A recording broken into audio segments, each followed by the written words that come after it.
مینس پای شیرینی کریسمسی هستش که با میوه‌های خشک درست میشه. موادشو کسایی که خارجن میتونن آماده هم تهیه بکنن، ولی درست کردنش آسونه. کشمش طلایی یا قهوه‌ای رو به همراه برگه زردآلو، پوست پرتقال شیرین شده و پرک بادو، پودر دارچین، پودر زنجبیل و جوز هندی، سیب پوره شده، زست یا پوست رنده شده یه دونه پرتقال به همراه آبش، زست یا پوست رنده شده یه دونه لیمو به همراه نصف آب لیمو ترش. اگر داشتید لیکور رام اسپایسی و برندی، اگر نداشتید مهم نیست. به همراه کره رنده شده، شکر قهوه‌ای رو خوب با هم دیگه مخلوط کنید و بذارید برای 24 ساعت توی یک شیشه حداقل بمونه تا مزه خوب همه با هم قاطی بشه. برای اندازه حتما متن بخونید. برای خمیرتون هم کره سرد رو به آردتون اضافه بکنید و خوب همه چی رو با هم دیگه مخلوط بکنید. به شکر آیسینگ اضافه بکنید. پوست یه دونه پرتقال من بهش رنده میکنم که یکم کریسمسی ترش بکنه.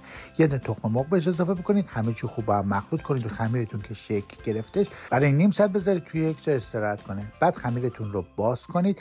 به یک قطر مناسبی که رسیدش با کاتری که یکم از قطر قالبتون بزرگتر هستش اون رو ببرید توی قالبتون شکل بدید. با یه چنگال هم چند تا ضربه بزنید که موقع پخت بلند نشه. از اون موادی که درست کردید داخلش بگذارید. با بقیه اون خمیری هم که درست کردید با کاتر ببریدش. من کاتر کریسمسیم رو پیدا نمی‌کردم، برای همین گرد بریدمش. با شیر رومالش کنید. با درجه حرارت 180 برای حدود نیم ساعت داخل فر بپزیدش. وقتی که آماده شد روش خاک غم بریزید و با چای نوش جان کنید.